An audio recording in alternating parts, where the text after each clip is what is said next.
The story and progression of Minecraft is a surprisingly complex one, and the game is designed in such a way that no two playthroughs will ever be the same. From the wealth of over 18 quintillion unique seeds for each world, to the nearly 100 different mobs that spawn randomly across multiple dimensions, to even just the way you choose to spend your time, there are essentially infinite ways to play the game, which is at least partially why it's become such a large phenomenon over the past years.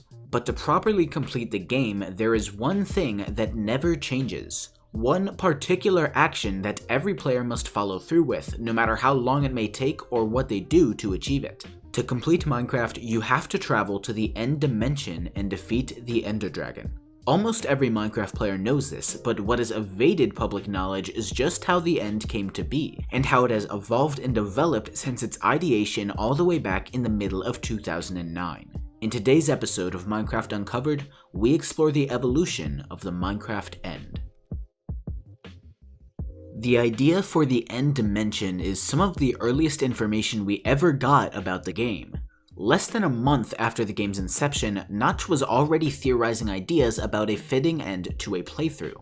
Among various other ideas, like having a goal of making the most money in a certain time frame like many economy servers, he also considered the idea of a classic boss battle, potentially in the style of a speedrun, where the fastest player to beat this beast would become the winner. Naturally, we can't know all of Notch's plans for the end of the game, but we can see that even back then, some of the basic ideas behind the end dimension were being put into place, and by 2010, we got our first playable rendition of what would soon become the end dimension. Similar to the Nether, the End's origins came from an old InDev 0.31 map setting, this time being a map type instead of a map theme. It was simply known as the floating type, and it generated floating islands with similar terrain to your selected map theme. If you fell from atop these islands, you would plummet to your death on the bedrock floor of the map and have to start all over. Once again, this map type was removed a few months later in an unknown InfDev version, but it gave players their first peek into what the end dimension would eventually look like, even if they didn't know its intended purpose just yet.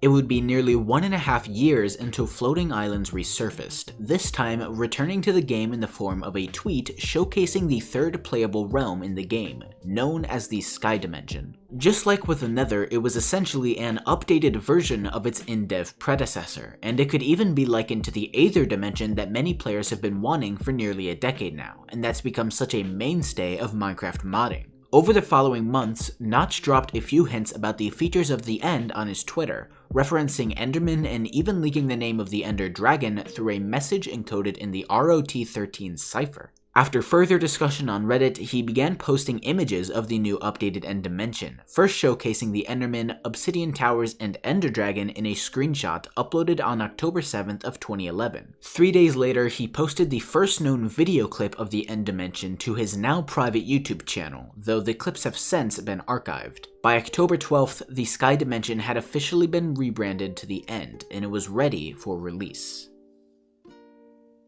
With the official announcement of Minecraft going into version 1.0 with the beta 1.9 pre-release, confusing, I know, the End had finally been sent out to the public. But it looked a bit different than it does today, especially to those that have been exploring it in the newer versions of the game. For starters, the sky of the End was originally made of nearly pitch black noise instead of the purple static we're used to.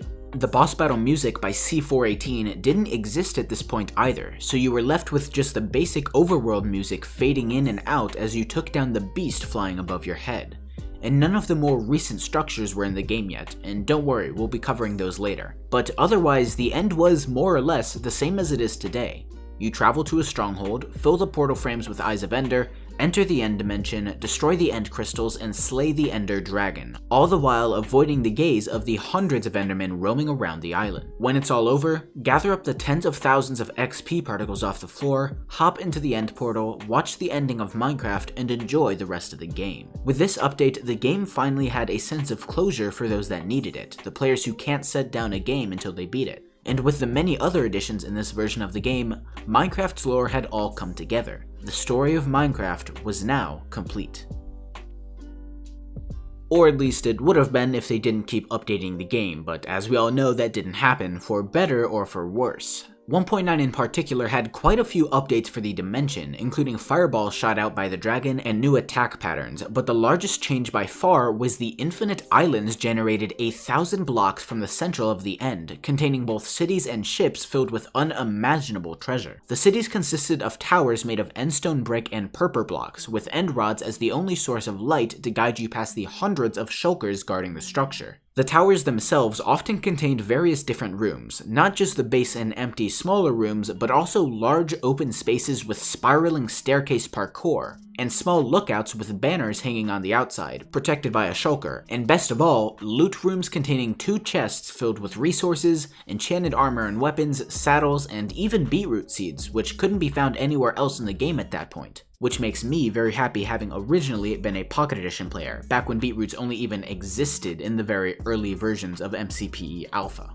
But let's not forget about the end ships, holding even more treasure than the entire city combined. While they did have the same building blocks and defense as the end cities, the ships look much different and contained much more. The main deck allows you to climb the ladder and reach the crow's nest, allowing for a lookout over the entire city. At the bow of the ship sits a single dragon head, the only location that dragon heads can naturally be found in the game. At the other end of the main deck are 2 staircases, the first leading to the upper deck and the second leading down into the cabins. Upon entering, you're faced with the stern castle of the ship, with a single brewing stand holding 2 instant health 2 potions, free for the taking. Following the next staircase takes you down into the treasure room, lined with obsidian, with a shulker guarding 2 chests full of loot and an item frame holding the elusive elytra. And everyone says it's elytra, but I'm still gonna say elytra. The treasures of these cities and ships can often not be found anywhere else, and the 1,000-block journey to them is most definitely worth it, assuming you can survive the way there.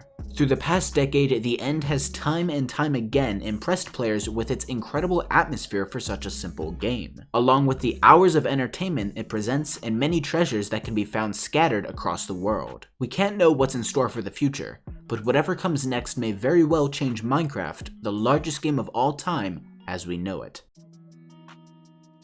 Hope you all enjoyed the video. Apologies that it's a bit on the shorter side. There really wasn't that much history behind the End compared to the Nether, especially because there isn't really any unique parts of it on other versions of the game like with the Nether, at least that I could find. But what that does tell me is that there very well could be a new End update soon, which I think would be great, to be honest. My personal wish list for new versions of Minecraft is basically just revamping the End, adding a new dimension, and adding more mobs, the last of which they're already hard at work on. But I don't really have much else to say other than to come check out my Twitch if you haven't already. The name is MCBYT Live. We play Minecraft and a ton of other games over there, and I've got enough games to last me years, so it should never get too repetitive. But yeah, again, hope you all enjoyed. Have a good one. Peace.